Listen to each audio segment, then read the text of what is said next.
Mexicano de Guanajuato, asociación civil, comparte con el público a través de esta sesión pública de Facebook Live eh, su sesión correspondiente pues a esta fecha del 24 de agosto de 2024. El día de hoy tenemos el tema que a todos nos interesa, que es México sin juzgados. Para ello, nos hizo favor de aceptar una invitación el doctor Ariel Alberto Rojas Caballero, quien es doctor en Derecho por la Universidad Nacional Autónoma de México y maestro en Derecho Fiscal, con una experiencia docente de 32 años en el Instituto de la Judicatura Federal y en la Escuela Federal de Formación Judicial. Ha impartido diversos programas desde el año 2000. Ha sido conferencista y expositor en varios tribunales y universidades del país, en las casas de la cultura jurídica de la Suprema Corte de Justicia de la Nación, en varios eventos organizados por el Centro de Ética Judicial, AC, así como en otras instancias académicas.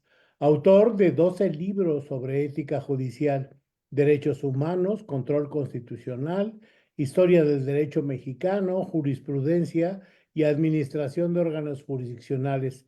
Participante en 7 obras colectivas y autor de 15 artículos publicados en revistas jurídicas nacionales, varios de ellos sobre independencia judicial. Es miembro del Instituto Iberoamericano de Derecho Constitucional. El magistrado Rojas Caballero cuenta con 29 años de servicio en el Poder Judicial de la Federación, con una profunda convicción en los principios, valores, virtudes y deberes que recopila la ética judicial. Se ha distinguido en su paso como secretario particular del ministro en retiro, Mariano Azuela Guitrón, y como subsecretario de Estudio y Cuenta, adscrito a la segunda sala del máximo tribunal. El Semanario Judicial de la Federación da cuenta con la publicación de 118 tesis de jurisprudencia y aisladas derivadas de asuntos por él proyectados en la Corte. Fungió como juez tercero de distrito en materia mixta en Boca del Río, Veracruz, por 8 años y 10 meses. El gobierno del estado de Veracruz de Ignacio de la Llave y la Federación de Colegios, Barras y Asociaciones de Abogados del estado de Veracruz, AC, le otorgaron un reconocimiento por su trayectoria en el ámbito jurídico el 12 de julio de 2004. Y el Colegio Único de Jueces del Estado de Veracruz, llave 2006-2008, le otorgó un reconocimiento por su brillante trayectoria como juzgador y por su apoyo al Poder Judicial del Estado el 21 de abril de 2007. Fue ratificado como juzgador federal por el Pleno del Consejo de la Judicatura Federal en sesión del 24 de agosto de 2005. Designado magistrado de circuito en sesión del Pleno del Consejo de la Judicatura Federal, correspondiente al 10 de junio de 2008 y adscrito desde el 16 de agosto del mismo año al 16 de noviembre de 2013, el primer tribunal colegiado en materia administrativa de trabajo del 16º Circuito con sede en Guanajuato, Guanajuato. A partir de la última fecha señalada, integra el tribunal colegiado en materia administrativa del mismo circuito. Las comisiones dictaminadores del Consejo de la Judicatura Federal han felicitado su gestión en estos órganos en varias ocasiones y el Seminario Judicial de la Federación Pública 235 tesis de jurisprudencia aisladas derivadas de los asuntos donde ha sido ponente.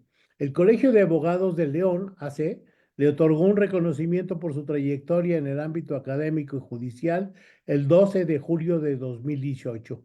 La Asociación Nacional de Magistrados de Circuito y Juez de Distrito del Poder Judicial de la Federación y la Facultad de Derecho de la Universidad Nacional Autónoma de México le otorgaron un reconocimiento especial en el marco del Congreso Internacional Derecho, Democracia, Justicia, celebrado del 19 al 21 de octubre de 2022 en la Ciudad de México.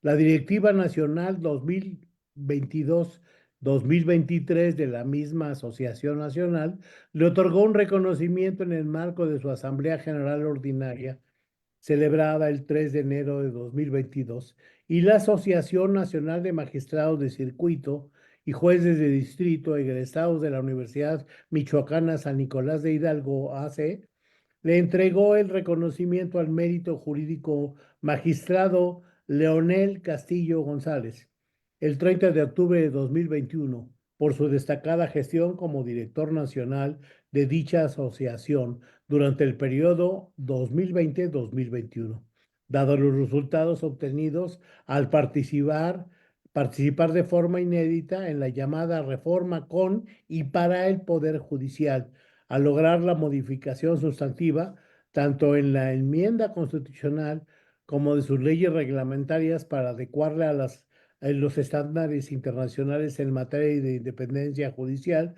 por el fortalecimiento sin precedentes de la organización gremial a través de la aprobación de un nuevo estatuto y de su código de ética judicial, su posicionamiento en medios de comunicación y su vinculación con la sociedad civil organizada, entre otros logros. En este apartado, el magistrado Rojas Caballero recopiló los esfuerzos emprendidos en la obra Reforma al Poder Judicial de la Federación 2021, Juzgadoras y Juzgadores Federales en Defensa de la Independencia, editado por la Asociación Nacional de Magistrados de Circuito y Jueces de Distrito del Poder Judicial de la Federación, Asociación Civil y Procesos Editoriales Don José S.A.S.A. de CB 2021. Asimismo, se ha distinguido por difundir la importancia de la independencia judicial en varios trabajos académicos y en distintas conferencias que ha impartido sobre el tema. Así, le damos la bienvenida y le agradecemos el que haya aceptado estar con nosotros en esta sesión del observatorio al doctor Ariel Alberto Rojas Caballero. Muchas gracias, buenos días y adelante con su tema, por favor. Gracias, buenos días y adelante con su tema, por favor. Gracias, buenos días. Muy buenos días, encantado de estar con ustedes, de participar en esta organización de la sociedad civil tan destacada en el estado de Guanajuato. Y bueno, sí, platicar un poquito del difícil momento que está viviendo la justicia en nuestro país. Vamos a ponernos un poquito en antecedentes de esto que se maneja en los medios de la reforma al Poder Judicial. El 5 de febrero de este año, el presidente Andrés Manuel López Obrador presentó una iniciativa Son de los hijos de reforma la 4T. al Son Poder aquellos hijos de funcionarios que les fue muy bien en la administración de Andrés Manuel López Obrador. Algo se está... Sí, ya lo borramos. Ok. Sí. Presentó junto con otras 18 iniciativas, pues una reforma al Poder Judicial en el nivel de la Constitución. Esta reforma, esencialmente, lo que está proponiendo, dentro de otras cosas, es una nueva integración de la Suprema Corte, una designación nueva, diferente de los jueces, magistrados y ministros, la desaparición del Consejo de la Judicatura Federal y su sustitución por un órgano de administración judicial, la creación de un tribunal de disciplina. Y bueno, dentro de sus artículos transitorios, lo más grave que está estableciendo es que en el momento en que se designen con el nuevo sistema al que me voy a dedicar a continuación, los nuevos juzgadores, pues los que estamos en funciones seremos destituidos masivamente. Esta reforma ha sido materia de análisis por parte de la relatora de las Naciones Unidas para la Independencia de Abogados y Magistrados, ha sido materia de análisis por los académicos de todas las universidades del país, particularmente de la Universidad Nacional Autónoma de México, que elaboró unos foros en los que yo participé, en donde se analizó esta iniciativa. los analistas del sector privado, las organizaciones de empresarios, la Coparmex, el Consejo Coordinador Empresarial, la CONCAMIN, la Canacintra, etcétera, pues también han analizado esta iniciativa y unánimemente ha sido reprobada. Ha sido reprobada porque se advierte de manera evidente que no está elaborada para mejorar el Poder Judicial, sino que está hecha con una pretensión política de purgar al Poder Judicial, es decir, eliminar a todos los juzgadores que estamos en funciones y sustituirlos por unos nuevos con un sesgo marcadamente partidista. Es decir, se está buscando tener la cooptación del Poder Judicial. Esto se ve como un ejercicio antidemocrático de concentración del poder. Actualmente, y eso es lo que resulta más preocupante de esta reforma, actualmente en el Poder Judicial de la Federación, los jueces y magistrados somos designados a través de un sistema de carrera judicial por medio de concursos de oposición. Esto es que quien llega a ser juez de distrito, pues previamente tuvo como formación ser secretario, haber trabajado como secretario y luego con muchos secretarios concursa para acceder al puesto de juez de distrito. Normalmente en los concursos de oposición, por ejemplo, para juez de distrito, se concursan alrededor de 50 plazas y se inscriben más de 3,000 aspirantes. Es decir, 3,000 aspirantes están en un concurso de oposición para llegar a ser juez y solo son 50 plazas. Los concursos de oposición son muy rigurosos porque parten de que el candidato debe cumplir con determinados requisitos, con determinada experiencia práctica en la resolución de asuntos.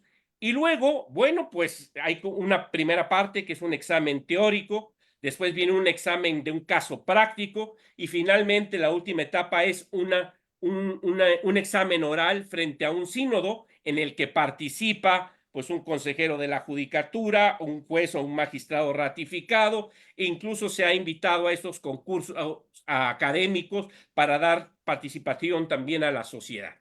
Entonces, ¿qué garantiza este sistema de carrera judicial? Pues que quien llegue al puesto de juez y magistrado federal, pues llega por sus propios méritos, sin deberle el cargo a nadie. Y además garantiza el profesionalismo, porque quien llega, pues tiene la preparación, los conocimientos, las habilidades, las actitudes necesarias para juzgar. La iniciativa, en la parte que más preocupa, esta iniciativa de reforma, acaba con ese sistema de carrera judicial que en México ha costado 30 años de recursos del pueblo de México en consolidarse, porque esto se hizo realidad en 1994 con la reforma que promovió el doctor Zedillo y curiosamente, paradójicamente, se fortaleció en la reforma del mismo presidente Andrés Manuel López Obrador de 2021, a grado tal que se tuvo que expedir una nueva ley de carrera judicial. Ese era el camino, pero desafortunadamente, como una venganza hacia el Poder Judicial de la Federación, porque no lo pudo controlar, el presidente Andrés Manuel López Obrador presenta esta iniciativa de purga y captura del Poder Judicial. Sustituye este sistema de carrera judicial consolidado por un sistema de preselección de los candidatos por órganos políticos. Los candidatos que finalmente van a figurar en una boleta son preseleccionados por la Cámara de Senadores, por la Cámara de Diputados, por la Suprema Corte. Luego, los candidatos que son preseleccionados se ponen en una boleta. Este sistema lo estamos copiando de la Constitución de Bolivia del 2009. El mismo relator de las Naciones Unidas hizo una visita especial a Bolivia y ha reprobado completamente este sistema. Por eso es que es un dislate que queramos sustituir algo que ha sido tan elogiado a nivel internacional, que es el sistema de carrera judicial que se tiene para los jueces jueces y magistrados federales, por un sistema que es político, que no tiene ninguna intención de garantizar los dos valores fundamentales de la judicatura, que es la independencia y el profesionalismo. Todos estamos de acuerdo que el sistema de administración de justicia en nuestro país tiene que cambiar. Estamos de acuerdo en eso, pero debemos de cambiar conforme a lo que sea efectivo, a lo que le sirva a la gente, lo que sea más viable económicamente. Aquí se están desperdiciando los recursos del pueblo de México, invertidos 30 años en carrera judicial, pero además en un sistema electoral que todavía no se ponen de acuerdo cuánto va a costar, entre 3,000 y 3,500 millones, dice el senador Monreal, 7,000 a 7,500 millones, dice la candidata electa. El INE dice que no tiene datos, la Corte dice que costaría como 30,000 millones de pesos, y recientemente la consejera presidenta del INE dijo que costaría como una elección presidencial. Yo me pongo a pensar, si a los ciudadanos de a pie, a los que tienen asuntos en juzgados y tribunales, les preguntáramos, oye, hay 7,000 millones de pesos para invertir en justicia, ¿cuál sería la respuesta de estas personas? Pues seguramente no que quisieran elegir a los jueces, sino que quisieran más jueces y más tribunales, mejor capacitados, el personal, instalaciones dignas, tecnología, bueno, todo lo que se requiere. Lo que pasa es que aquí ni se parte de un diagnóstico adecuado de los problemas, y la solución que se pretende es costosa, es tortuosa y tiene una finalidad meramente política. Entonces, esto ya se ha expuesto, se les ha dicho al partido mayoritario, se ha expuesto por todo mundo. El asunto ya llegó a las Naciones Unidas, el asunto ya llegó a la Comisión Interamericana, las calificadoras internacionales están muy preocupadas. Nuestros principales socios comerciales, Estados Unidos y Canadá, a través de sus embajadores, han externado su preocupación respecto a esta reforma judicial, porque no garantiza profesionalismo e independencia. Y bueno, pues la respuesta del presidente de la República es el síndrome de Juan Escutia, de enredarse la bandera nacional, pero no se analiza que dentro de las cláusulas del Tratado de Libre Comercio, el TEMEC, su última versión, está el capítulo 23, que obliga a los países que integran América del Norte a tener tribunales independientes y profesionales. Entonces, bueno, esto de la mano con lo que dice el artículo 1 del Acuerdo Global de Cooperación con la Unión Europea, que obliga a respetar los derechos humanos tal cual están establecidos en la Declaración Universal. Por eso es tan importante el pronunciamiento de la relatora de Naciones Unidas para la Independencia de Abogados y Magistrados, que ha repudiado esta iniciativa presidencial. Entonces, creo que eso es lo que está detrás. Y fíjense que es bien importante que los ciudadanos sepan que esta reforma pues no abarca pues lo que es la principal preocupación de la gente. La principal preocupación de la gente es la seguridad pública. Ahí es lo que deberíamos estar discutiendo en este momento. Cómo fortalecer las fiscalías, cómo hacerlas profesionales, cómo hacer que la policía cumpla con sus funciones, ver qué está pasando con todo el sistema acusatorio penal.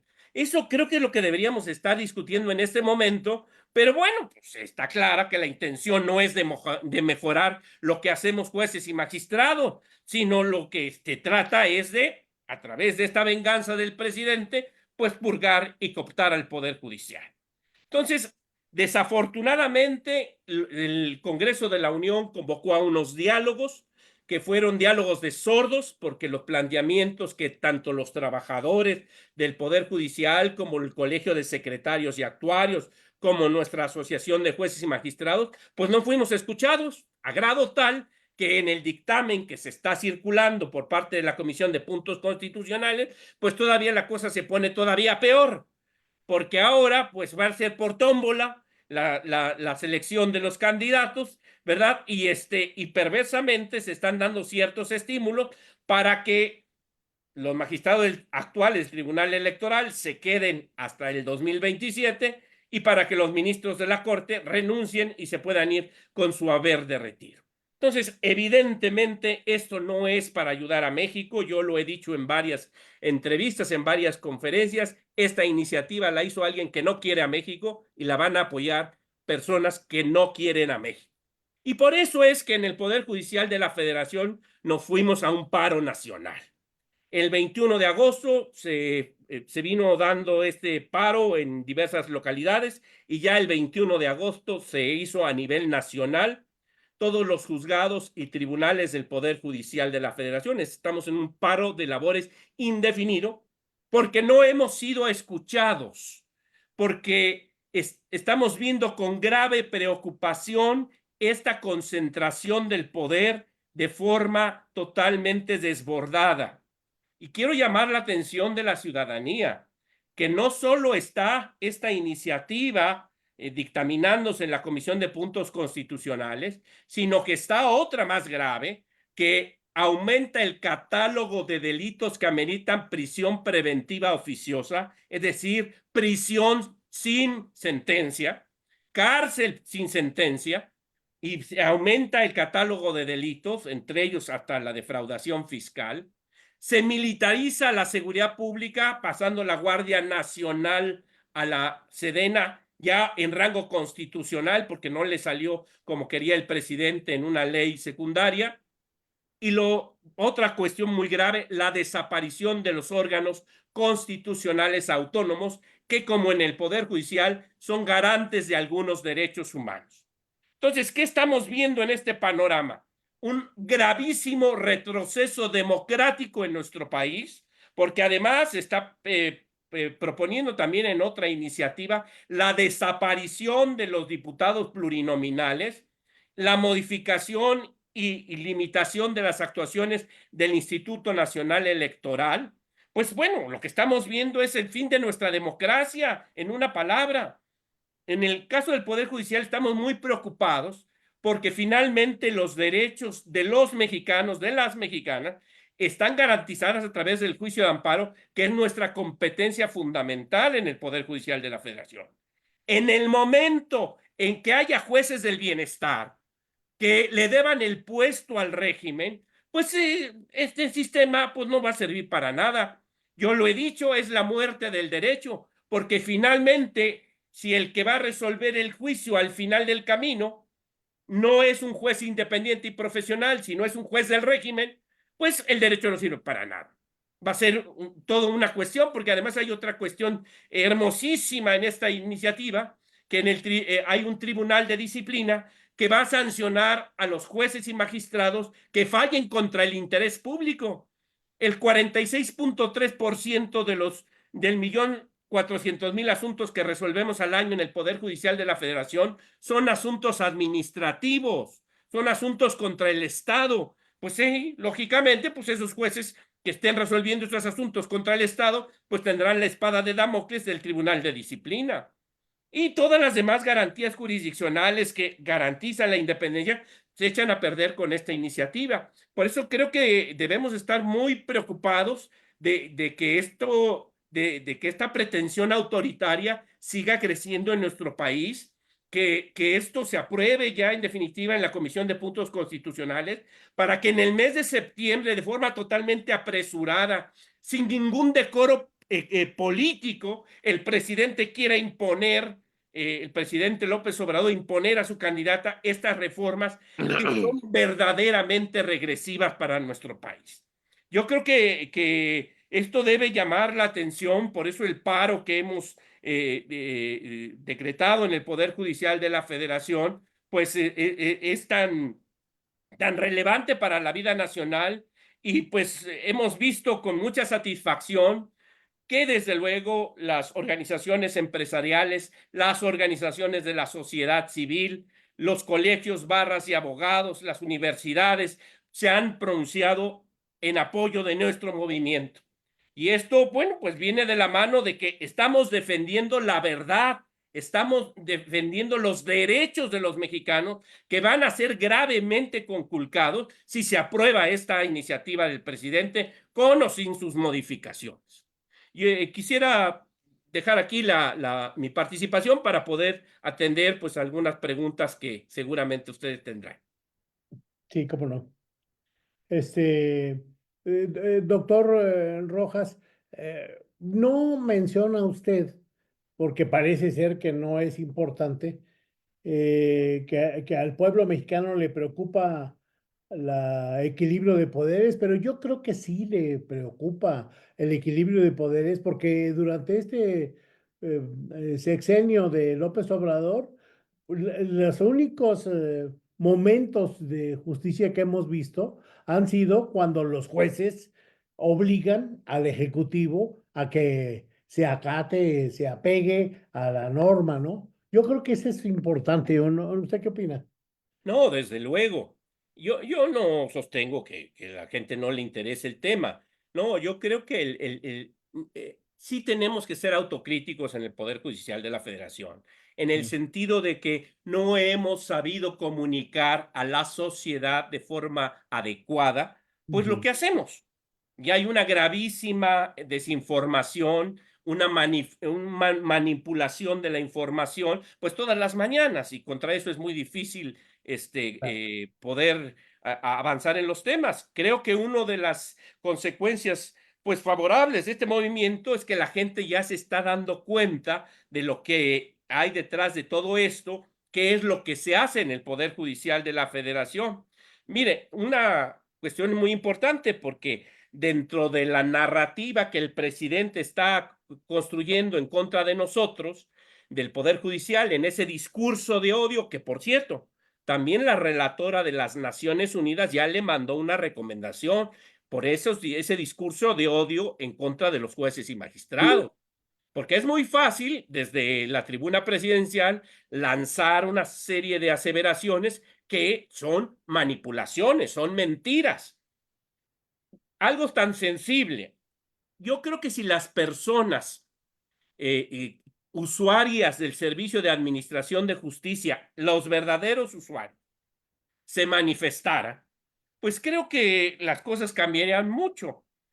En el estado de Guanajuato, yo le puedo asegurar que más de 1,000 niños fueron vacunados contra el COVID gracias a una suspensión de un juez de distrito ratificada por un tribunal colegial. Y eso es parte de lo que la gente sí visibiliza. El tema de salud yo creo que ha sido de los más relevantes y lo más sensible a través del juicio de amparo en lo que resolvemos en el tribunal colegiado donde yo estoy adscrito. No por esta destrucción institucional que se llevó del Seguro Popular, el fracaso del INSABI y pues esto que el sistema de salud de Dinamarca pues no termina de llegar y el IMSS Bienestar tampoco está funcionando, pues tenemos muchos amparos de salud porque la gente no está recibiendo sus tratamientos médicos. Incluso en el Seguro Social, incluso en el ISSSTE, donde no hay medicinas, no hay los insumos para la salud, y es a través de un juicio de amparo que se logra que las personas tengan sus tratamientos. Entonces, es falso eso que dice el presidente, que nada más estamos al servicio de las élites. Yo pregunto, ¿quién está resolviendo los asuntos agrarios, los campesinos, los temas agrarios tan sensibles de propiedad, de la propiedad ejidal y comunal? Pues nosotros, finalmente somos la última instancia. Lo mismo en materia laboral. Entonces, hay muchos temas que sí son que la gente sí lo siente.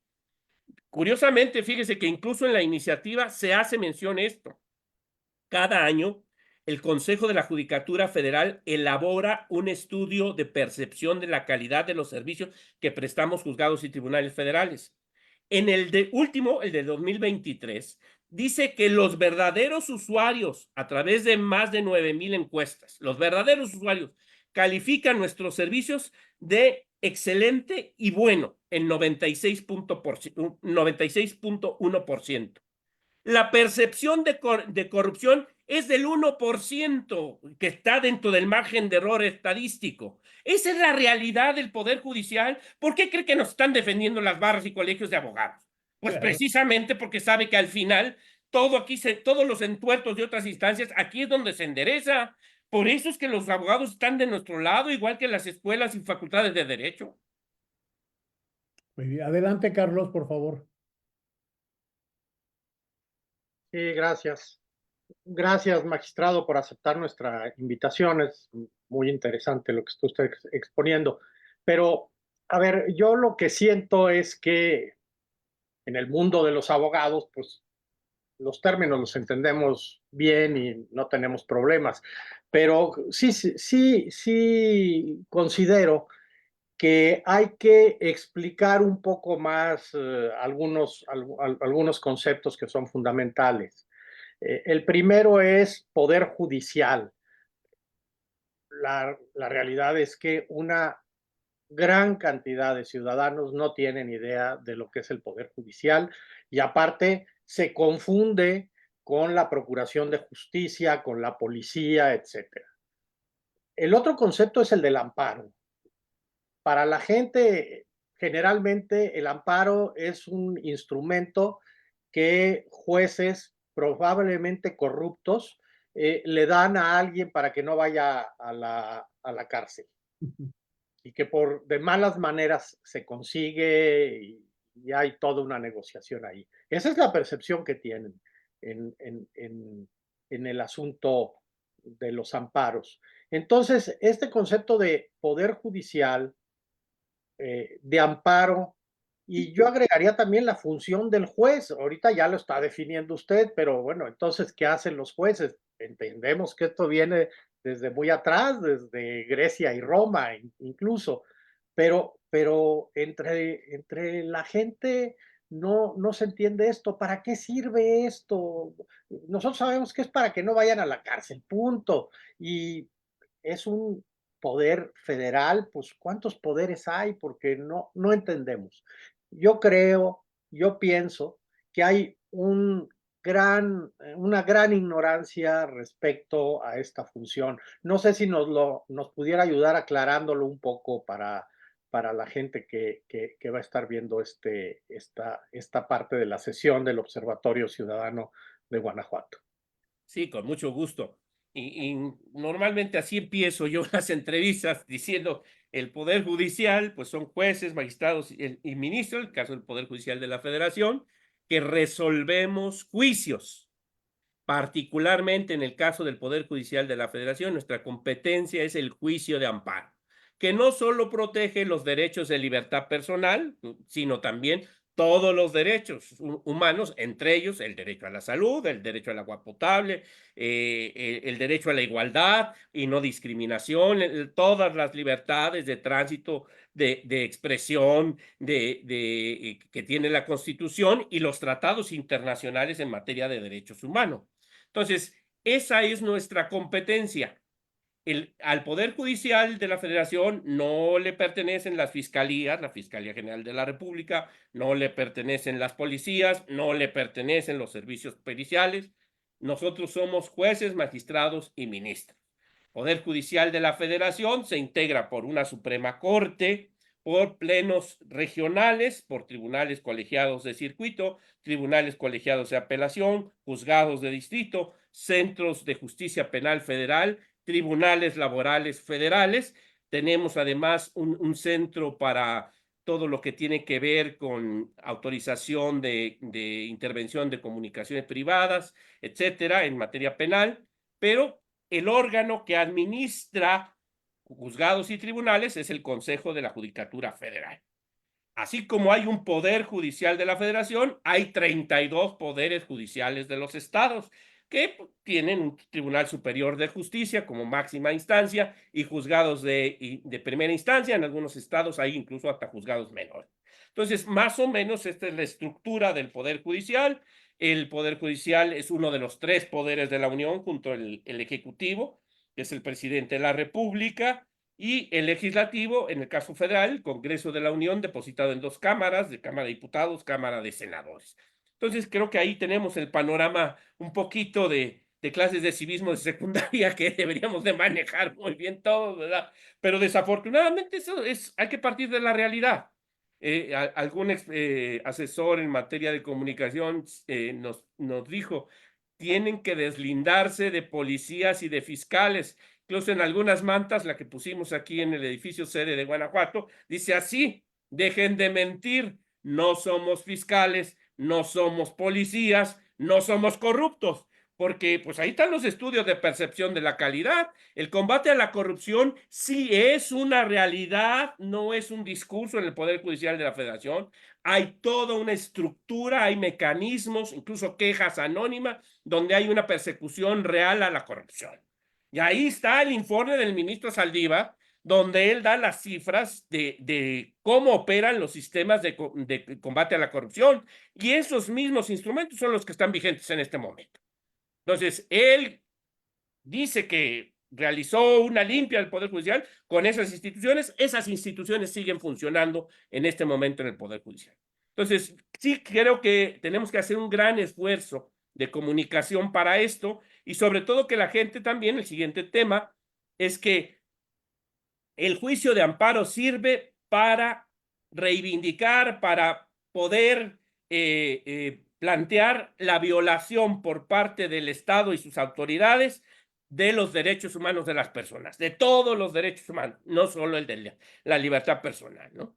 Entonces, creo que con esto pues ya tenemos un panorama más claro de lo que se está hablando, ¿no? Magistrado, entonces el poder, el amparo, este instrumento del amparo, nos defiende, usted dijo el Estado, pues sí, pero tampoco mucha gente no entiende ese asunto y lo confunde con otro. Nos defiende del gobierno. Exacto, de cualquier autoridad del Poder Ejecutivo, del presidente de la República, de un gobernador, de un presidente municipal, del Poder Legislativo, de leyes, de bandos ¿Vale? de policía de buen gobierno, de cualquier norma general, de un reglamento, un acuerdo, pero también de actos muy concretos, ¿no? Una detención arbitraria, torturas, una censura en caso de los periodistas. Bueno, pues todo esto lo protege el juicio de amparo, que es el mecanismo procesal, es decir, el juicio que procede cuando hay violación de derechos humanos por parte de cualquier autoridad. Incluso, curiosamente, puede ser hasta de un mismo juez. En un proceso civil, mercantil o penal, pues bueno, también se puede promover amparo contra actos de los jueces. Entonces, de cualquier autoridad. Y es más, en el 2011 se modificó todo el marco normativo, toda la constitución en materia de derechos humanos, se amplió a incorporar a los derechos humanos que están en los tratados, pero también se fortaleció el juicio de amparo y actualmente no solo procede contra actos de autoridad, sino también contra actos de particulares que se equiparen al de una autoridad. Es decir, cuando un particular actúa por mandato de una ley, de un reglamento, bueno, pues ahí se equipara a una autoridad y procede el juicio de amparo.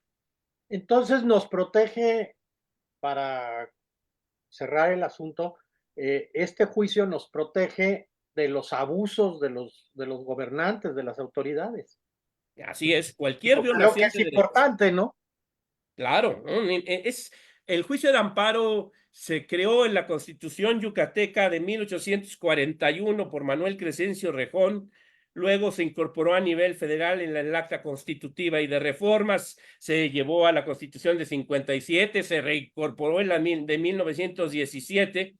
Ha sido un producto de exportación de la ciencia jurídica mexicana. El amparo mexicano se ha llevado a todo el mundo. Incluso en la Convención Americana de Derechos Humanos, cuando habla del derecho de tutela judicial efectiva, pues habla del amparo de una autoridad judicial que lo ampare contra violación de derechos humanos. Entonces, pues esta institución pues es muy importante en nuestro país. Ya le daba el dato de que resolvemos 1.400.000 juicios al año.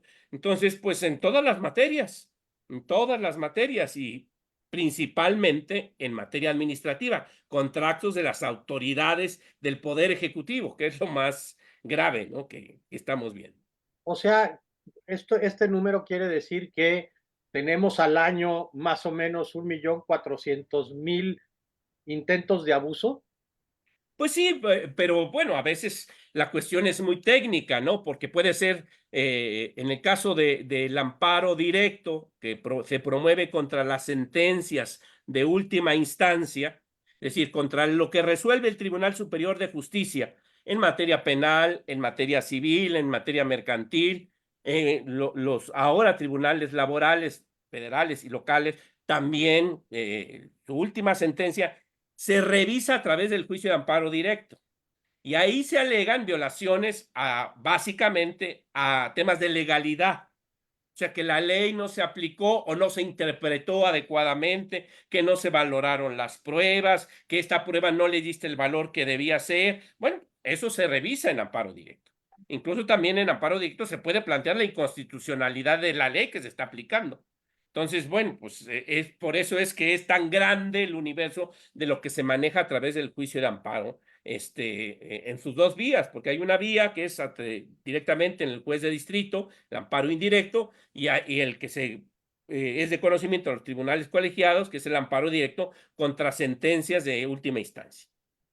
Última pregunta, porque ya está otro compañero pidiendo la palabra. Entonces, si no hubiera una instancia que realmente pudiera poner un coto a la autoridad, ¿hay otro mecanismo para controlarla? Bueno, pues usted me dirá si es efectiva la Comisión de Derechos Humanos, ¿no? Ok, gracias. Adelante, Armando, por favor. Sí, doctor Ariel, gracias por su participación, gracias por su asistencia aquí al Enfoque Ciudadano. Usted dice que los jueces se dan por concurso, ¿verdad? Que participan dentro de un concurso. ¿Qué tan seguro es que en realidad estos jueces llegan a tener la posición donde ellos concursan? Se lo digo porque en la diplomacia, en relaciones exteriores, también se tiene una carrera de diplomático, ¿verdad? De cónsul, de embajador, de ministro. Pero resulta que de repente nos aparecen en los Estados Unidos cónsules que fueron asignados de dedazo, no porque el rigor académico o porque estudiaron o porque ellos participaron dentro del concurso para llegar a estas posiciones, ¿verdad? Y a veces estas personas que nos mandan como cónsules a nuestros consulados mexicanos resultan que son un desastre. Resulta lo mismo también en el Poder Judicial, ¿no? Estamos viendo el nepotismo que hay, el amiguismo que hay, las conexiones. Usted estaba mencionando desde hace 30 años. Tenemos un mal desde hace 30 años, ¿verdad? Donde a veces se fueron asignando de amigazgos estas posiciones, muchos de ellos con un bajo rigor académico o de unas universidades muy cuestionadas en el ámbito académico aquí en México. Entonces, ¿qué seguridad hay que en realidad esos jueces que concursaron llegaran a estar dentro de esta posición a lo que ellos están aplicando? A ver, mire, creo que aquí viene la cuestión muy interesante de que no podemos generalizar. Yo puedo hablar del Poder Judicial de la Federación. Uh-huh. En el Poder Judicial de la Federación, desde 1994, solamente pueden ser nombrados jueces de distrito y magistrados de circuito a través del sistema de concursos de oposición, a través de la carrera judicial. O sea, cualquier vacante que haya en el Poder Judicial desde 1994 tiene que concursarse.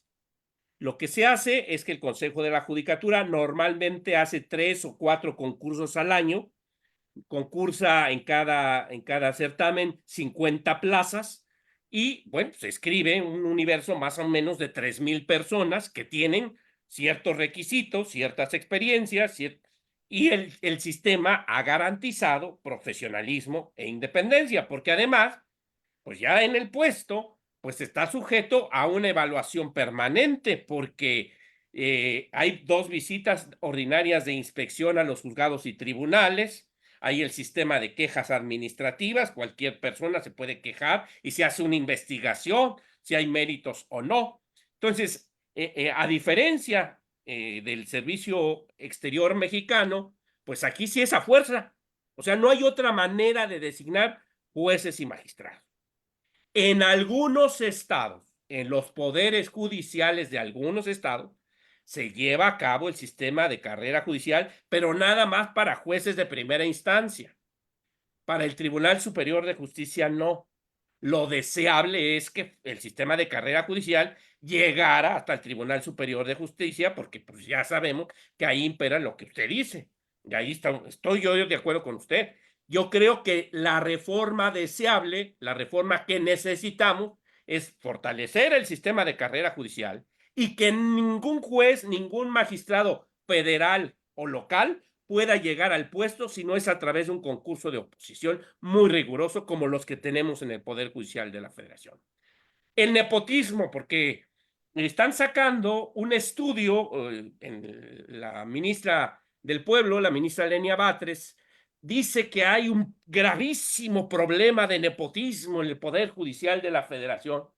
Y yo le puedo decir tajantemente, sí lo había, y muy serio. Y fue el ministro presidente Arturo Saldívar el que emprendió un plan nacional contra el nepotismo, a grado tal de que se expidieron primero acuerdos y luego esto se llevó a la nueva ley orgánica del Poder Judicial y a la ley de carrera judicial.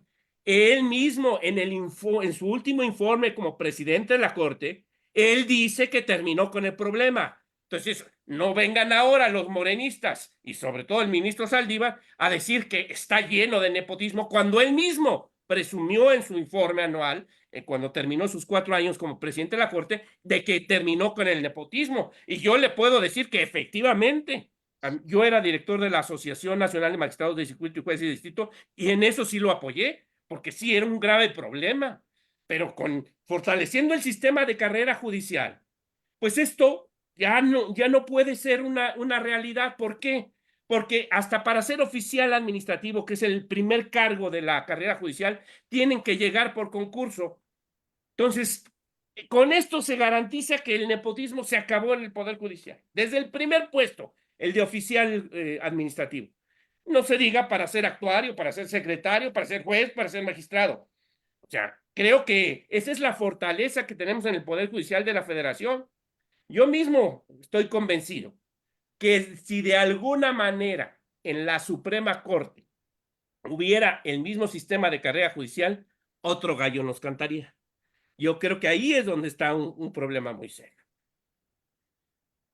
Doctor, yo quiero comentar que hace unos días, con motivo de esta reforma judicial, el embajador de Estados Unidos tuvo una postura diferente de la que había tenido antes y haciendo notar pues que no está bien que en México pase lo que se pretende suceder. Con motivo de eso, la ahora presidente electa, Claudia Sheinbaum, escribió una nota en una red social en donde dijo que la mayoría de los estados de Norteamérica se eligen a los jueces. No nos podría ampliar esto porque se me hace que ella es ignorante del sistema americano y también vamos a compartir con los que nos siguen en esta sesión. Si es tan amable, doctor. Sí, a ver, en los Estados Unidos es claro que los jueces federales no son electos por el pueblo. Los jueces federales los designa el presidente de la República, el presidente de Estados Unidos, y los ratifica el Senado. Entonces, y después de una verificación que hace el FBI muy rigurosa, etcétera, pero no van a la boleta. En algunos estados de los Estados Unidos, algunos jueces de competencia muy limitada son electos popularmente. Pero este sistema también, el propio relator de las Naciones Unidas, en la comunicación que le mandó al presidente López Obrador con motivo de la reforma, le dice, oye, mi antecesor, el relator de las Naciones Unidas, Diego García Sayán, ya dijo que el sistema de Bolivia y el sistema de Estados Unidos no garantiza independencia y profesionalismo. Entonces, es parcialmente cierto lo que dice la candidata electa, pero los jueces federales no son electos, que eso es lo que en este momento nos interesa. Sí. Y creo que yo estuve en un congreso con jueces americanos, jueces federales americanos, y ellos verdaderamente estaban asombrados de que en México tuviéramos un sistema de carrera judicial. ¿Por qué? Porque eso garantiza una independencia que incluso los jueces americanos no tienen. Porque ¿a quién le deben el favor? Pues al presidente que los nominó. Es claro. ¿Qué pasó? ¿Qué ha pasado con la Suprema Corte de los Estados Unidos? Se ha vuelto muy conservadora. ¿Por qué? Porque el presidente Trump designó a la mayor parte de los jueces de la Corte Americana, por un sistema que incluso el presidente Biden quiere cambiar. ¿Para qué? Para que haya mayor secuencia en los movimientos. Entonces, creo que ahí es donde está el tema. Hay tratadistas, especialistas en temas judiciales, que han dicho el mejor sistema para la designación de los jueces es de carrera judicial y de concursos de oposición. El puesto no se lo debe uno a nadie, a mis méritos. Y además, pues a través de la oposición, de los concursos, pues se garantiza el profesionalismo, porque no llega alguien que acaba de salir con 8 de promedio, que eso es lo que está planteando el dictamen, de una universidad patito, sino llega alguien que está en la práctica, que ya ha sido secretario, que ya ha proyectado muchos asuntos, que ha tramitado muchos juicios y llega a la oposición. Y eso es bien importante, porque el concurso es lo que garantiza. Sí, sí, como que esa visión chabacana de que nombrando, eligiendo por voto a los jueces va a haber mejor justicia, es una tontería porque México sí necesita una reforma, pero desde el asunto del Ministerio Público, los fiscales, de todo el sistema, hay que mejorarlo, pero no solamente la elección, o sea, si lo hacemos, sí vamos a tener un retroceso aparentemente en materia de justicia, ¿no, doctor? A ver, fíjese qué importante lo que dice. Dice la exposición de motivos de la iniciativa que a través de este sistema de preselección política y elección popular se va a acabar con la corrupción. A ver, ¿dónde está ese nexo lógico entre la preselección política y la elección y el combate a la corrupción? El combate a la corrupción se hace con instituciones serias, con mecanismos serios como los que tenemos nosotros, como las visitas de inspección, las quejas administrativas, las declaraciones patrimoniales de conflicto de intereses, de relaciones familiares. Eso es realidad, y la supervisión de estas declaraciones. Esto es realidad en el Poder Judicial de la Federación y se hace todos los años. Entonces, pues no hay ese nexo lógico. ¿Qué es lo que se está pretendiendo aquí? Pues es obvia que no es una finalidad de mejorar la administración de justicia. Insisto, su finalidad es, primero, vengarse, porque el presidente es muy vengativo. Y la segunda, cooptar políticamente el Poder Judicial.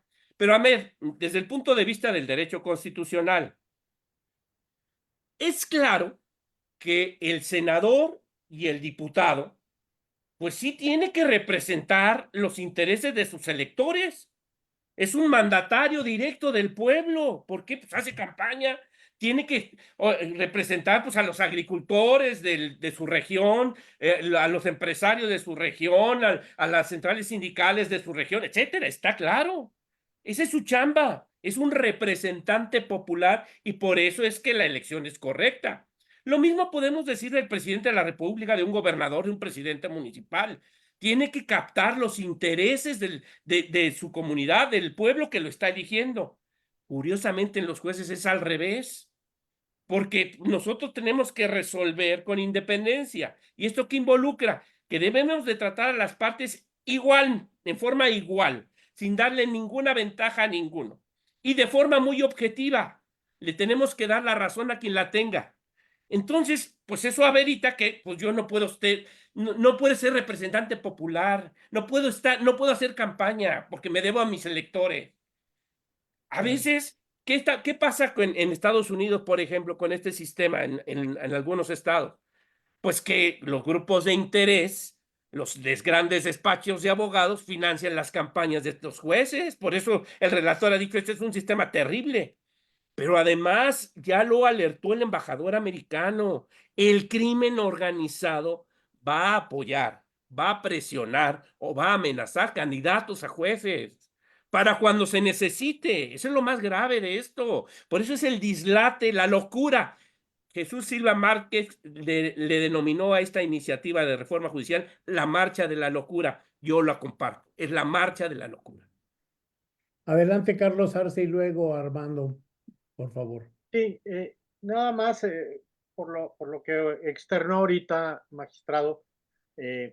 de cómo los políticos y las autoridades electas pasan por este sistema de supuesta depuración precisamente del sufragio ciudadano. Eh, Nada más hacer notar una cosa, si alguien se atreviera a comprar votos, por ejemplo, creo que esto no sucede en México, en otros países. Si alguien se atreviera a comprar votos, ¿a quién representan? ¿Qué cosas gestionan? Simplemente quiero traer a la mesa el asunto de que la compraventa de votos distorsiona totalmente esto. Y eso lo estamos viviendo y no está siendo seguido, no está siendo combatido por las fiscalías. Se deja a los partidos que anden comprando, más que los partidos, los propios gobiernos comprando con el dinero de los ciudadanos los votos. Esto tergiversa todo, porque ya no hay obligación de andar viendo los intereses de nadie. Pues si yo compré la elección, pues yo hago con ese gobierno lo que yo quiera. Si esto lo traspasamos al asunto de los jueces, pues Imagínese ¿quién va a usted. comprar a los jueces? Lo que están haciendo es un camino para apoderarse y para comprar al Poder Judicial. No sé qué tenga que decirnos si en un ambiente tan puro electoralmente como el de México. No, pues yo creo que la elección pasada, a ver, desde el punto de vista de la participación activa del crimen organizado en la elección. Luego, el número récord de muertes de candidatos, de precandidatos en la elección. Y bueno, por todo el desaseo que vimos de una precampaña que fue eterna, de una campaña presidencial que empezó hace 6 años, pues bueno, pues la verdad es que no creo que sea muy buena idea que esta situación tan grave para senadores, para diputados, para presidente de la República, para gobernadores, pues llevarla ahora para los jueces. Pero además el tema económico, Carlos, o sea, ¿por qué vamos a tirar el dinero del pueblo de México en una elección de jueces? Que demuestren con datos duros que efectivamente, como dice el presidente, que dice que estamos llenos de corrupción, que lo demuestre. Porque él sí pide pruebas de la corrupción de sus hijos. Bueno, pues nosotros también estamos pidiendo pruebas de la corrupción judicial que él dice. Para él, corrupción judicial es que no resuelvan como él quiere los asuntos. Que corrupción es que no tenga un mandadero como lo tuvo con el ministro Saldívar, que arreglara los asuntos o que tuviera los expedientes debajo del escritorio para no resolver en contra del presidente. Creo que eso es lo que el presidente entiende como corrupción. Pero nuestro deber es defender los derechos humanos de las personas y tratarlos con igualdad. Punto. Esa es nuestra función y creo que pues, estamos en esta lucha en el Poder Judicial y la vamos a llevar hasta donde la tengamos que llevar. Afortunadamente, pues hemos visto cómo la comunidad internacional ya en estos momentos, los empresarios, las universidades, las barras, pues la conferencia del episcopado, todos están preocupados por esta reforma, porque es obvio, es ilógico lo que están proponiendo. Yo no sé cómo personas que dicen que son doctores en derecho, como el senador Monreal, como la doctora Olga Sánchez Cordero, que fue ministra de la Corte, pueden apoyar esta locura. O sea, de veras, es el mismo Saldívar había defendido la carrera judicial a capa y espada, y ahora, como pues hay unas investigaciones ahí muy serias, de denuncias muy soportadas en el Consejo de la Judicatura y en la Corte, pues él quiere desaparecer esto porque creo que las puertas de la cárcel se le están abriendo, ¿no? Adelante, Armando. Doctor Ariel, bueno, antes de hacer una información que recabé de los periódicos del New York Times, del BBC, del Washington Post, esto de lo que usted mencionaba sobre lo de el embajador de los Estados Unidos, yo creo que el embajador de los Estados Unidos se debe preocupar primero de lo que está pasando en los Estados Unidos, porque también las grandes compañías farmacéuticas, los inversionistas de las armas también tienen mucho que ver con las decisiones que están pasando ahorita en en las elecciones de los Estados Unidos. Un ejemplo, lo que le hicieron a Robert Kennedy, el hijo del senador, bloquearlo en Nueva York y en otras partes usando la ley. Así es que el burro hablando de orejas, yo creo que el embajador se debe preocupar primero por los Estados Unidos y que nos deje a nosotros aparte. Nosotros, con nuestro propio problema, quizás nosotros lo podamos resolver, pero eso de que nos amenace con el Tratado de Libre Comercio, que se lleven su Tratado de Libre Comercio. No. No, bueno, depende, ¿eh? Depende, porque yo se lo digo como migrante, en los años cuando estuvo el Tratado de Libre Comercio, nosotros estuvimos en contra de esto, ¿no? ¿Por qué? Porque iban a quedar nuestros campos vacíos, iba a pasar otra forma de explotación para el mexicano, pero eso es para otro programa. Pero bueno, regresando a lo de, fíjense que encontré estos encabezados o artículos en estos periódicos. En uno, por ejemplo, en los años 80, los partidos políticos son percibidos como más corruptos, es el 91%. El Poder Judicial, 80%, que solo suele resolver el 2% de los casos que recibe. La corrupción en el Poder Judicial local y federal es un problema generalizado de jueces y magistrados. En otro periódico, New York Times, BBC, Washington Post. Finalmente, los jueces, hay un comentario en otro periódico donde se decía así: los jueces acudían al juzgado de 1 a 3 de la tarde para firmar todos los actas que supuestamente habían sido resueltas por ella. Otro que veo, en 1984, Alan Writing dice: vecinos distantes, un retrato de los mexicanos, la corrupción como el aceite y el pegamento, lo que vemos en México. Ahora, esto no lo hago como una crítica, sino que lo hago para que, pues, una retroalimentación que nosotros ya como mexicanos debemos de tomar en serio y debemos de pensar que necesitamos un cambio. La reforma es la correcta, no lo sabemos, ustedes están como jueces, ahí es donde ustedes deben de intervenir, pero sí es muy importante la retroalimentación de lo que ha pasado a través de estos años. Y yo pienso que sí hay que ver cómo el Poder Judicial tiene que cambiar todo esto que nos ven en el mundo. ¿Cómo nos ven en el mundo ahora? Basarnos en lo que dicen las Naciones Unidas o la OEA también ya es triste, ¿no? O sea, hasta la fe en las Naciones Unidas y en la OEA hemos perdido. ¿Por qué? Porque en lo que está pasando ahorita en el mundo, las guerras injustas, pues también da mucho que desear las intervenciones de la OEA o los comentarios que dice la OEA. Ese es mi punto de vista. Sí. Mire, yo le puedo decir que esto que usted comenta, pues primero no es la realidad y usted puede consultar con todos los abogados que llevan los asuntos en el Poder Judicial de la Federación, los defensores y asesores públicos federales, que eso que usted dice no es realidad. Así de fácil. ¿Por qué? Porque, a ver, 1.400.000 asuntos no se resuelven solos, ¿verdad? Claro. Entonces, ameritan un esfuerzo, pero además, le digo, hay todo un sistema de supervisión en el Poder Judicial de la Federación. Yo creo que es lo importante. Y yo sí, con todo respeto, no estoy de acuerdo con su posición respecto al Tratado de Libre Comercio de América del Norte. México cambió sustancialmente de ser una economía muy alejada a ser la 11ª economía mundial gracias al Tratado de Libre Comercio. Quizá el problema fue que no todos los sectores, y hubo una política de redistribución de esa riqueza que se generó con el Tratado de Libre Comercio. Pero es una realidad que México, como principal socio comercial de la economía más grande del planeta, se beneficia del Tratado de Libre Comercio de América del Norte. Muchas familias en nuestro país comen gracias al Tratado de Libre Comercio de América del Norte.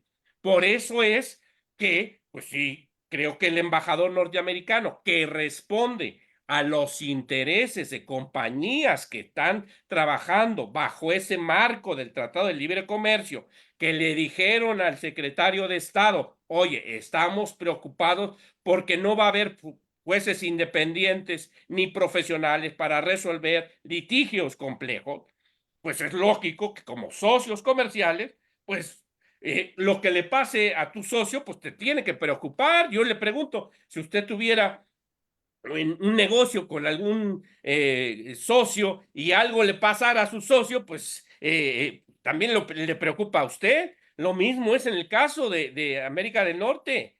Y además, le insisto, el tratado obliga a los 3 países a tener tribunales profesionales e independientes, el capítulo 23. Entonces, esto es derecho. El tratado es obligatorio para los 3 países y obliga a tenerlo. Creo que eso faculta al embajador norteamericano, y hay que quitarnos el síndrome de Juan Escutia, de decir, oye, al gobierno americano, a los inversionistas norteamericanos, nos preocupa esta reforma porque tú eres mi principal socio comercial. Bueno, creo que está perfectamente lógico. Y el embajador de Canadá hizo lo propio. Creo que es lo correlativo. Respecto a la recomendación que formula la relatora de independencia de la Organización de las Naciones Unidas. México es parte de la Organización de las Naciones Unidas desde su fundación.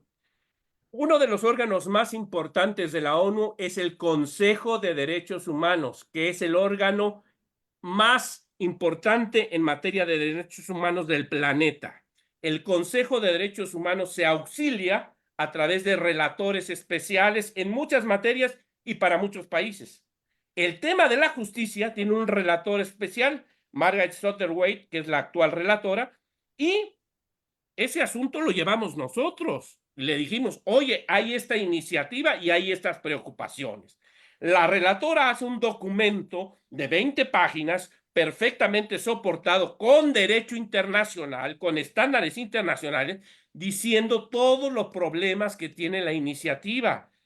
Esto es derecho para nuestro país, es obligatorio para nuestro país, porque el artículo 1 de la Constitución pone en el mismo nivel los derechos humanos que están en la Constitución como los que están en los tratados internacionales. Entonces, no hay para dónde hacerse. Vale igual una disposición constitucional que una disposición de un tratado de derechos humanos en nuestro país. Es derecho, es obligatorio. Por eso es tan relevante que en este caso la relatora se haya pronunciado respecto a esta iniciativa. Pero insisto, no está diciendo nada absurdo, al contrario, lo absurdo es la iniciativa. Sí, claro. Bueno, ya concluimos una hora de sesión. Creo que se ha discutido bastante el asunto y como acostumbramos, antes de cerrar nuestra sesión, le pedimos a Lolita que nos lea las aportaciones de quienes están en Facebook Live. A ver, sí, Carlos, antes. No, abre tu micrófono. Es un tema muy importante que no hemos tocado y creo que es vital para esta sesión del observatorio.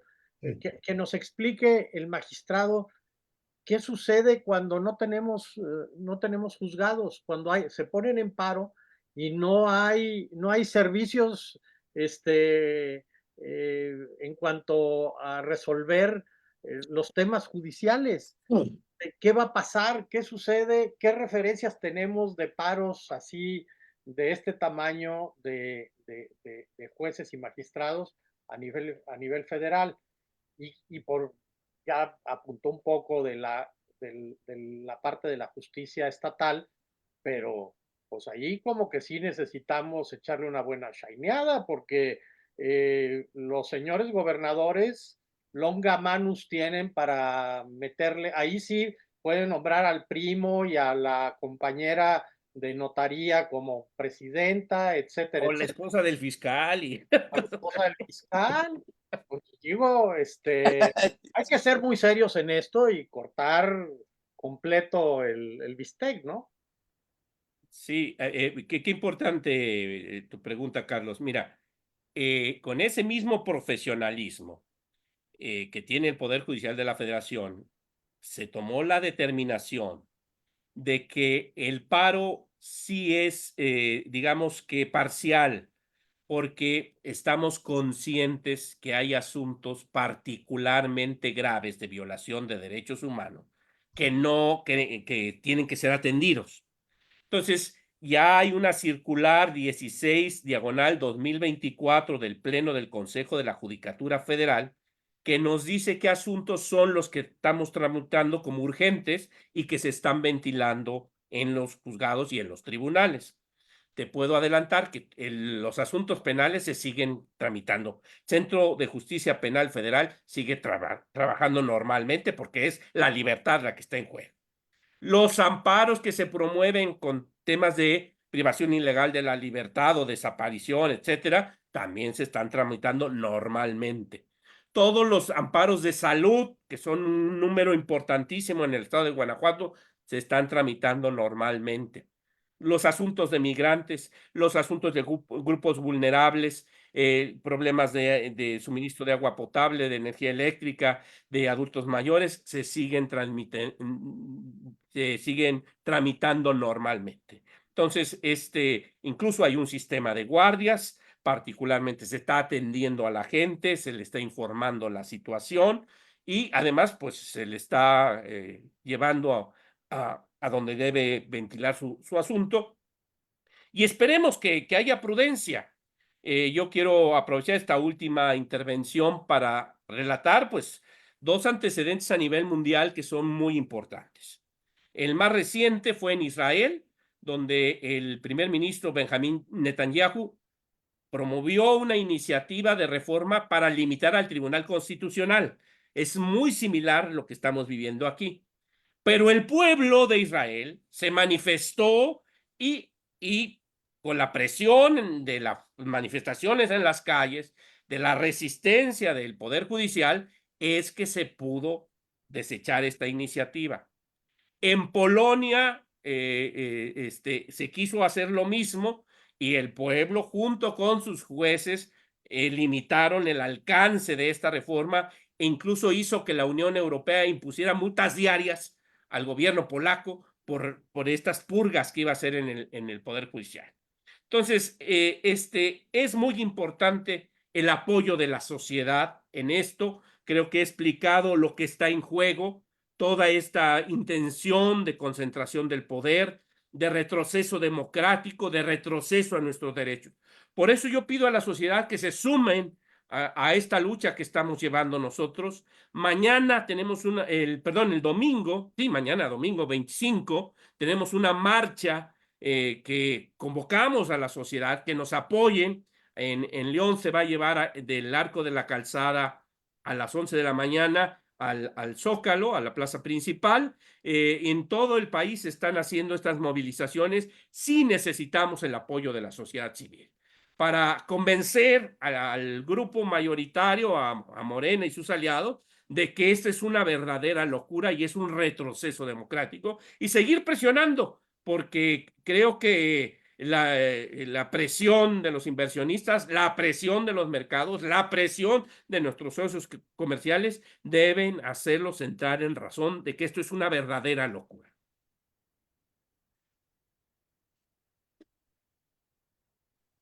Ok, sí, En cuanto a lo local, Carlos. Carlos, Sí, Sí, respecto al tema de los poderes judiciales de los estados, yo estoy de acuerdo. Hay que llevar el sistema de carrera judicial hasta el Tribunal Superior de Justicia. Ahí están los verdaderos problemas, porque, a ver, ¿de qué sirve que tienes jueces de primera instancia nombrados por concursos de oposición, pero el que finalmente revisa en última instancia las apelaciones, pues es nombrado por gabinete ampliado del gobernador? Por eso, fíjense, lo perverso de esto. Esta iniciativa, curiosamente, la están apoyando los gobernadores y la están apoyando los tribunales superiores de justicia, porque lo que está haciendo es pues, dándole una patente de corso, es decir, formalizando realmente lo que está pasando en los estados.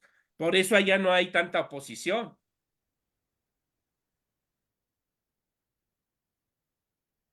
Ya, ya regresó Memo.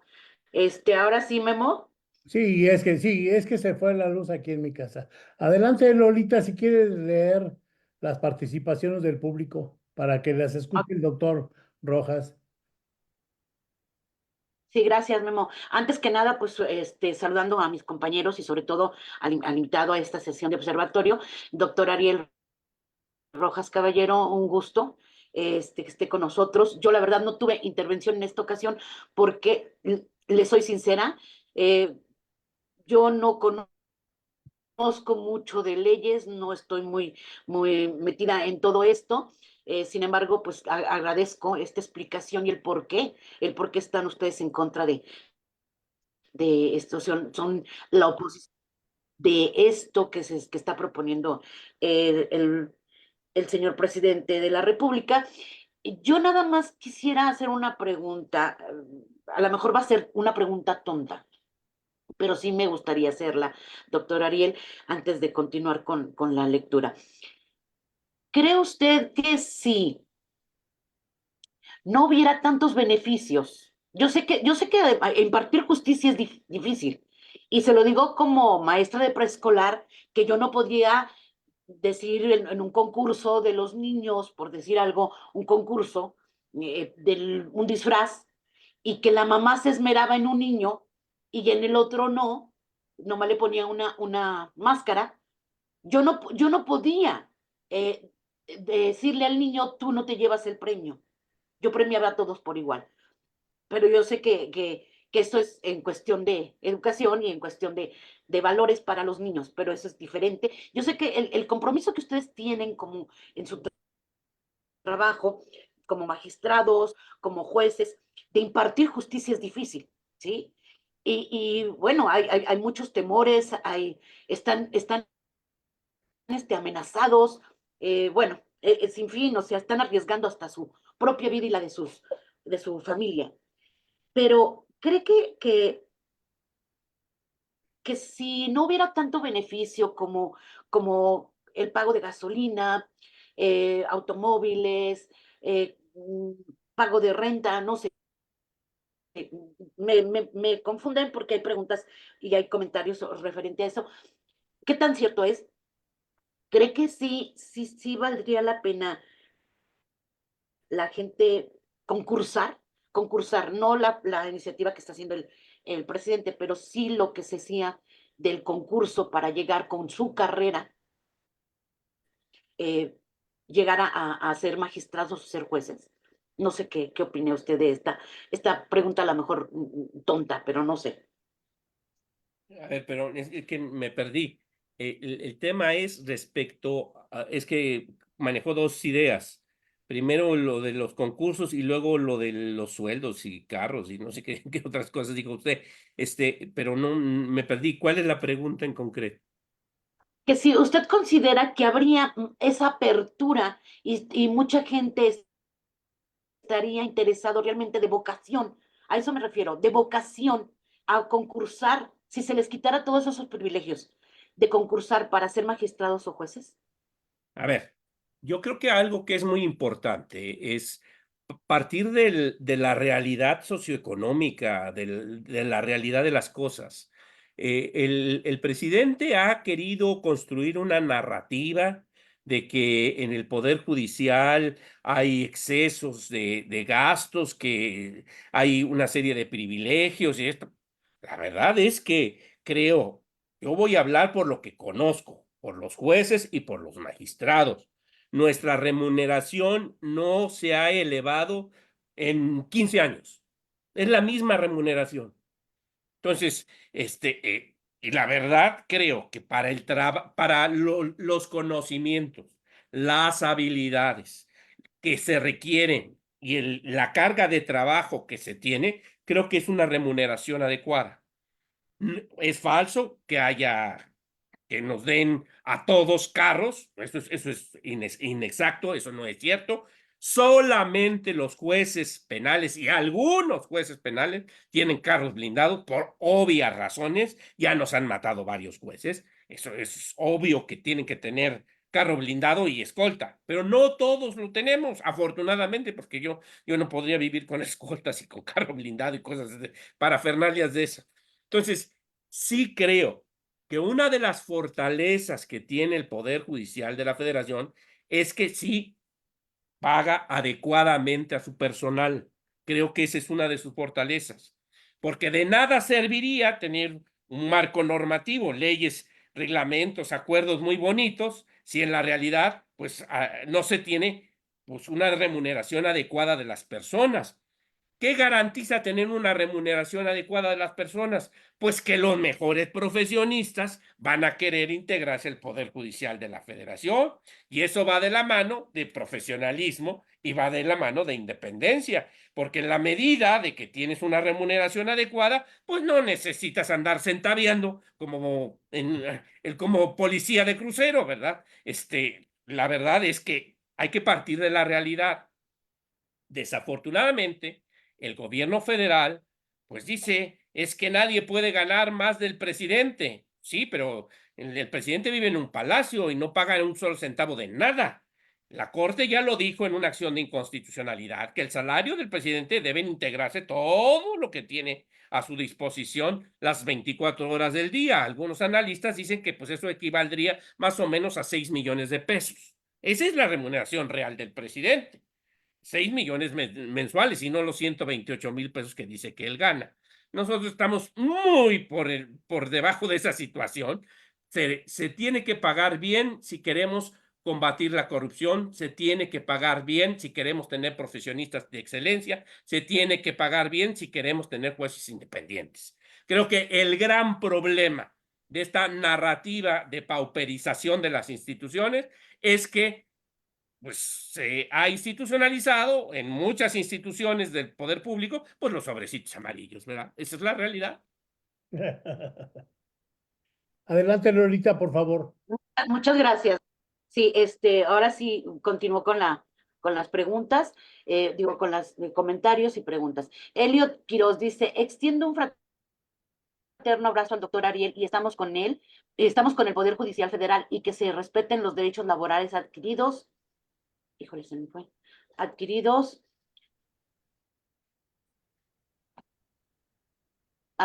adquiridos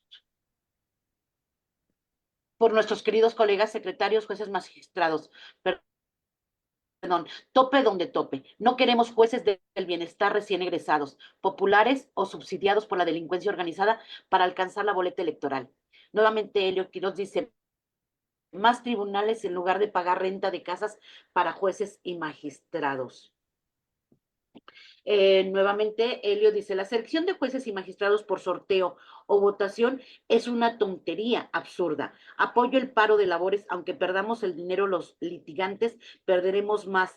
Todos con sentencias deficientes. Leonora Villegas dice, buenos días, observatorio e invitado. Elio Quiroz, perdón. El doctor Ariel habla por muchos que defendemos la autonomía y excelencia de la calidad de los juzgadores, pero también hay máscaras para no hablar de todos los privilegios que la élite de la judicatura tienen y que perderán. Elliot Quiroz, extiendo un fraterno abrazo al doctor Ariel y estamos con el Poder Judicial y Federal. Eso es lo que le leí. Leonora Villegas dice, los ciudadanos de a pie que poco o nada sabemos de los procesos de impartición de justicia, percibimos enormes redes de corrupción entre abogados, secretarios de acuerdo, actuarios, jueces y magistrados. No solo se trata de dinero constante y sonante, sino también de la demora en obtener una sentencia, lo engorroso que son los procesos, etcétera. Esto es lo que vivimos y por lo que tanto es lo que sabemos y es lo que deseamos se erradique y cambie. Elliot Quiroz, el nepotismo en la selección de funcionarios ocurre en la designación de ministros, con mayúscula, de la SCJN y de magistrados de los estados de la República, pero la deficiencia está en la forma como la Carta Magna establece la propuesta a cargo del presidente o del gobernador. Nuevamente, Leonora Villegas dice, pregunta al doctor Rojas, ¿cómo se evalúa el desempeño de los jueces? Esa es una. La siguiente es, ¿qué sanciones se aplican cuando se demuestra corrupción en un juez? Y ella comenta que se sabe que muchos de los jueces, entre comillas, sancionados, solo se les transfiere a otros juzgados. No sé si quiera contestar las preguntas, doctor. A ver, Ariel. esta persona que habla de corrupción generalizada y todo, yo le preguntaría, a ver si nos responde, cuántos asuntos tiene en el Poder Judicial de la Federación y qué juzgados efectivamente dice él que tienen ese problema, porque pues hay hasta un sistema de quejas anónimas donde pues si efectivamente hubiera esos problemas, pues yo le digo, haga la denuncia correspondiente. O sea, que creo que es muy fácil generalizar y no distinguir lo que es el Poder Judicial de la Federación, donde hemos hecho un esfuerzo muy importante de excelencia, de profesionalismo, de independencia. Y sí, no puedo negar que hay poderes judiciales en los estados que trabajan en condiciones ínfimas. Fui casi 9 años juez de distrito en Veracruz y le puedo decir que los tribunales de Veracruz pues tenían que llevar los litigantes hasta las hojas para que les imprimieran los acuerdos o las sentencias. Imagínese usted cómo estaba todo el panorama de lo demás. Entonces, creo que eso es lo primero que habría que atender. Lo otro, sí creo que una de las partes fundamentales para tener instituciones públicas de excelencia es remunerar adecuadamente con la justa medianía juarista a los funcionarios. Cuando no hay una adecuada remuneración, se facilita la corrupción. Creo que eso es algo que es lógico, es correcto. ¿Qué ha pasado? Mire, una de las competencias que tenemos en la materia fiscal. La actual administración, pues prácticamente que despidió a los funcionarios de carrera de los abogados hacendarios y bueno, pues contrató nuevos abogados que ni saben los asuntos fiscales, que son muy técnicos, pero además con remuneraciones ridículas. ¿Cuál es el resultado? Se enojan de que pierden los juicios, pero porque no saben litigar los asuntos y la gente que llega ahí no es gente capacitada, prefieren litigar en despachos privados porque ahí ganan más dinero. Entonces, creo que una de las cosas fundamentales que tenía la Procuraduría Fiscal era un sistema de carrera con abogados hacendarios y pagaba bien. El resultado es que eran muy buenos litigantes. Cuando eso se abandona, pues el resultado es el caos que se está presentando actualmente. Entonces, creo que es un tema importantísimo. Claro, hay que tener estudios serios para ver cuánto debe ser la remuneración, pero pues creo que también yo estoy en contra de los excesos, pero también se ha creado una narrativa que no corresponde a la realidad. No corresponde a la realidad, por lo menos en el caso nuestro de jueces y magistrados. Gracias, doctor Ariel. Elliot Quiroz también hace un comentario respondiéndole a Leonora Villegas estas preguntas y dice, Leonora Villegas, normalmente los encubren. El desempeño se evalúa conforme a estadísticas, no así calidad de las sentencias. Y si los evaluaran por cumplimiento de las sentencias, saldrían a deber. Hasta de su sueldo tendrían que poner. Eso es lo que le contesta Elliot. A ver, sí me faltó el tema de cómo se Adelante. evalúa el desempeño. A ver, Adelante. en el caso del Poder Judicial de la Federación, 2 veces al año hay una visita ordinaria de inspección y se rinde un informe circunstanciado. En esa esa visita y ese informe se dictamina por la Comisión de Vigilancia del Consejo de la Judicatura Federal. El Consejo de la Judicatura Federal, a través de esta Comisión de Vigilancia, emite un dictamen anual y ahí hace la evaluación correspondiente. Por ejemplo, hay un parámetro de productividad. ¿Cuánto debe resolver un tribunal colegial? Hay un parámetro de que cada secretario debe proyectar por lo menos 3 asuntos a la semana. En función del número de secretarios se hace un índice de productividad y en ese dictamen se dice, oye, estás por abajo de la media nacional, se te exhorta para que resuelvas estos asuntos que están fuera de término, y cuando la situación es muy grave, cuando ya hay una recomendación y no se cumplió, se le da vista a la Comisión de Disciplina para que inicie un procedimiento administrativo sancionador. Entonces, sí hay una evaluación de esto. Ahora, en todos los juicios, pues por eso hay recursos, ¿verdad? Si una decisión de primera instancia no es correcta, pues hay un recurso. Entonces, un tribunal normalmente integrado por 3 es el que va a revisar el trabajo que hizo un juez. Entonces, de esa manera se va depurando el trabajo en el Poder Judicial de la Federación y en cualquier Poder Judicial, porque hay jueces de primera instancia y luego magistrados como segunda instancia que revisan el trabajo. Ahora, todavía más, en el caso de los poderes judiciales de los estados, todavía hay la posibilidad en amparo directo de que se revise la sentencia del Tribunal Superior de Justicia. Entonces, de esa manera es que ahora sí que revisando el trabajo y perfeccionando el trabajo judicial a través del tema de los recursos, ¿no? Gracias, doctor. Elliot Quiroz dice, se requiere carrera civil para fiscales y administración pública para evitar designaciones por dedazo, mayúsculas. El primer acto de corrupción es aceptar un cargo para el que se está capacitado y el segundo, servirse del cargo, con mayúsculas, para tráfico de influencias y favores a su familia. Luis Arce dice, es cierto, lo cierto es que sean jueces o leyes a modo. La mayor parte de los delincuentes entran y salen de la cárcel más rápido que una cita en el Seguro Social. Elio le responde a Luis, es cierto, es que sean jueces o leyes a modos. Dice Luis Arce, es política criminal porque no hay dinero para cárceles ni espacio para mantenerlos. En el Poder Judicial Federal es rarísimo saber de alguien que pida o reciba soborno. En los poderes judiciales estatales, la justicia está al mejor postor. Por eso es que el amparo es la última oportunidad o frontera para alcanzar verdadera justicia. Luis Arce nuevamente dice, depurar el Poder Judicial es vital, pero lo mismo hay que hacer con el legislativo para elevar la calidad y efectividad de las normas que de ahí emanan. A fin de cuentas, es la materia que usan los jueces, entre comillas, para hacer justicia.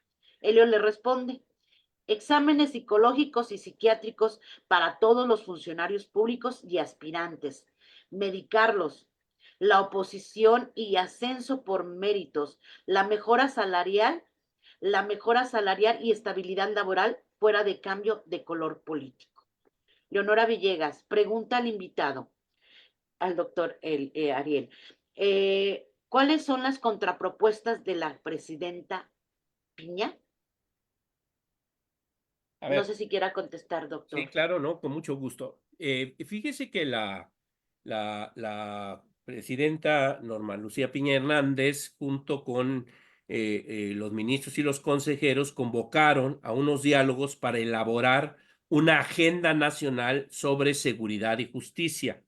Se hicieron encuentros en todo el país, participaron más de 3,000 personas de la sociedad civil, abogados, jueces, jueces federales, jueces locales, fiscales, peritos, etcétera. Y uno de los hallazgos de estos encuentros, que ya se está publicado ahí en el sitio de la Corte, es que la mayor preocupación de todos es el tema de seguridad pública. Y creo que ahí todos estaríamos de acuerdo. Entonces, ¿qué es lo que tenemos que estar discutiendo en este momento? Pues cómo resolvemos el problema de seguridad pública. Y yo sí creo que el Código Nacional de Procedimientos Penales tiene que revisarse, porque sí coincido con lo que dicen. Los criminales, pues desafortunadamente tienen una serie de protecciones que les da el código y que pues desafortunadamente hay muchos vacíos legislativos y pues hacen que pues la impunidad sea una constante en nuestro país.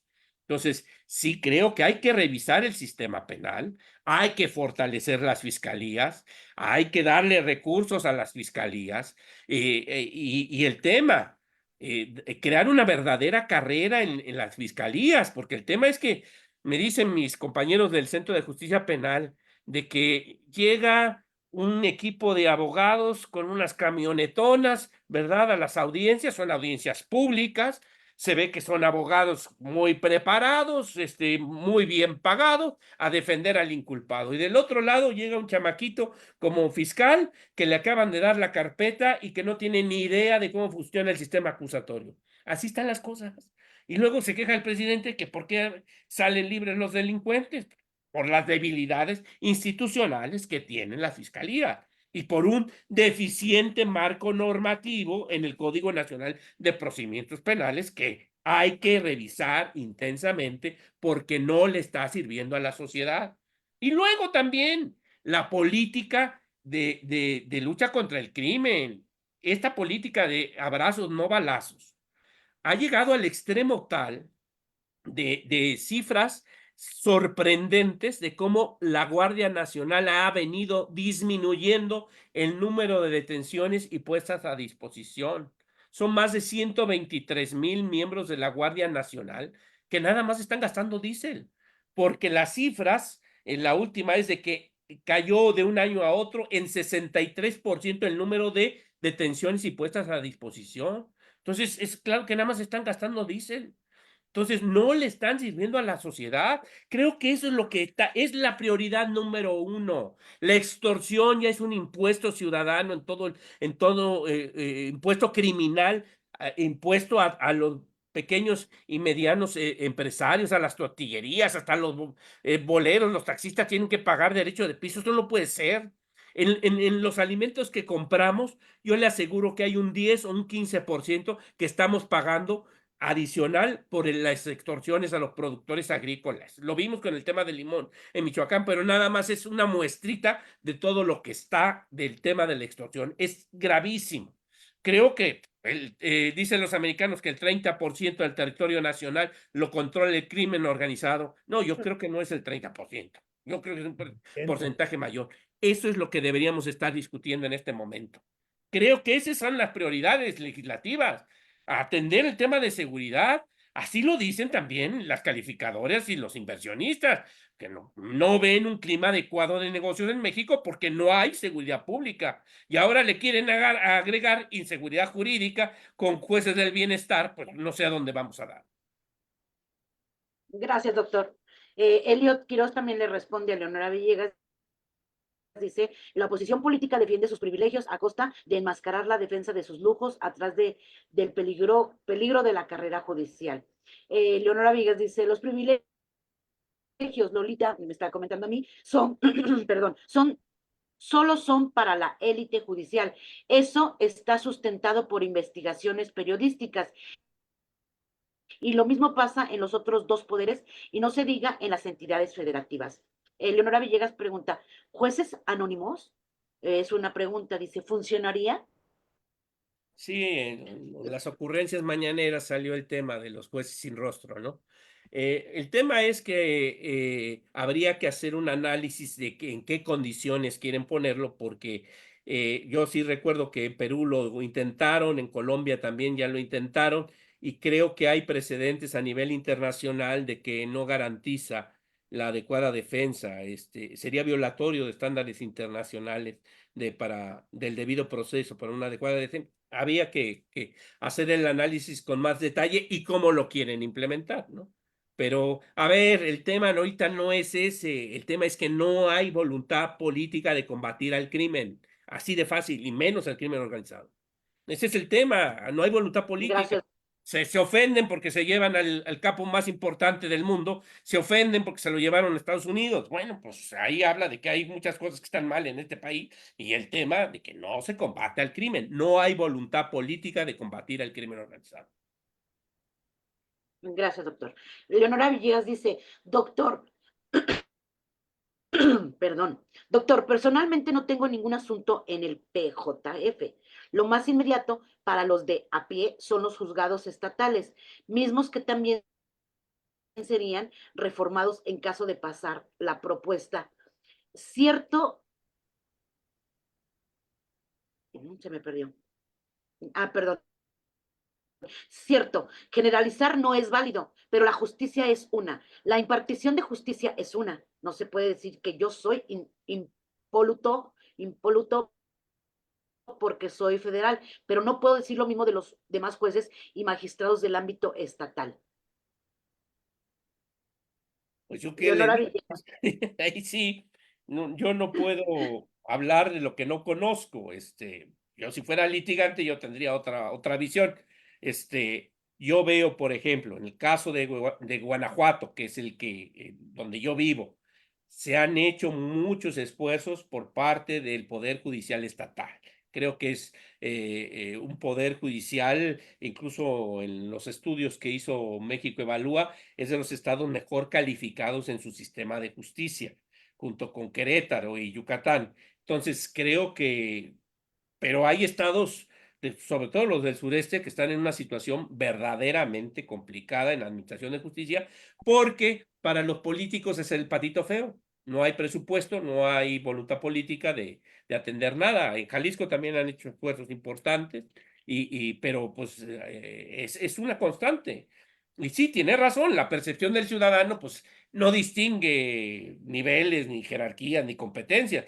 Pero bueno, pues, nos toca resolver por lo que estamos a nuestro alcance, y en el alcance nuestro, pues es el Poder Judicial de la Federación, que sí creo que ha servido a México y ha servido muy bien a México, que vamos en la línea correcta. Quizá México Evalúa hace un estudio de cómo perfeccionar la carrera judicial, creo que hay que tomarlo en cuenta, hay que ciudadanizar más los concursos de oposición, hacer también concursos abiertos para que también gente fresca, con otras ideas, pero con la formación y el compromiso ético de independencia llegue al Poder Judicial, también me parece adecuado, pero acabar con la carrera judicial se me hace un dislate mayor, una locura, insisto, es la marcha de la locura.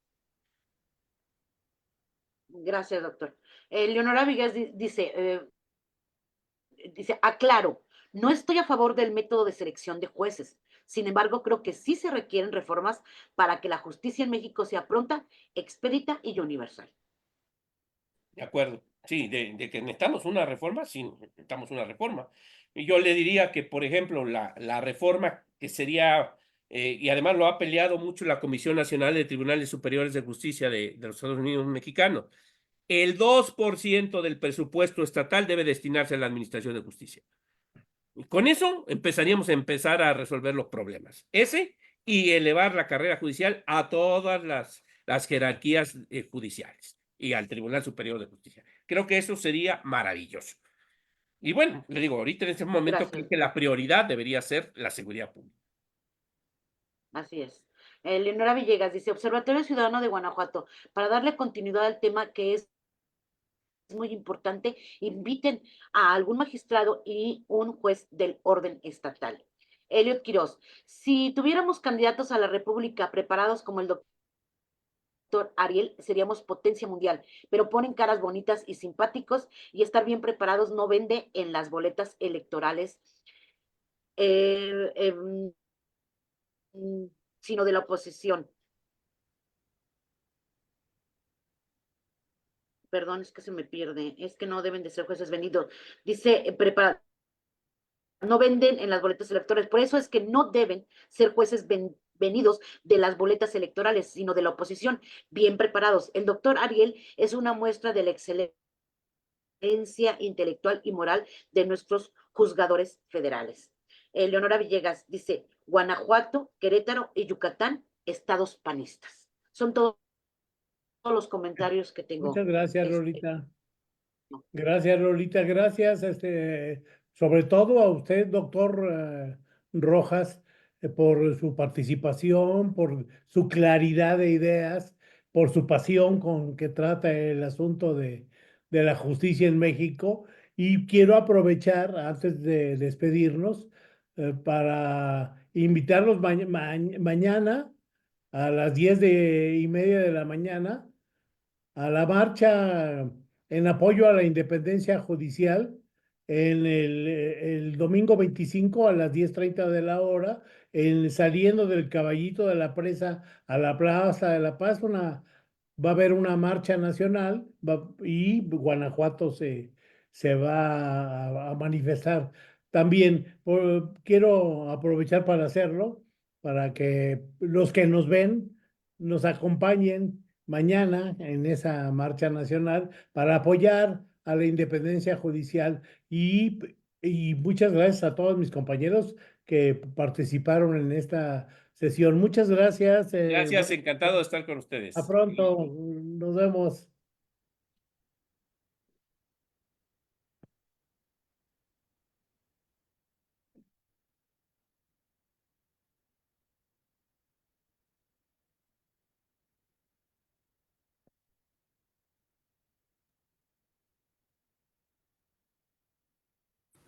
Ya estamos fuera. Bueno, muchas gracias.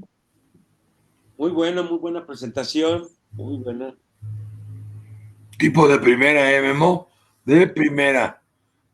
Al observatorio lo visten personajes tan claros de ideas como este. Quiero insistir que esta fue una idea de Carlos Arce que me la propuso. Y yo hablé con Ariel, que es mi cuate no personal desde hace muchos años, y aceptó que, no tengo que decirlo, ustedes lo vieron hoy, es un tipo muy preparado y es un tipo que está en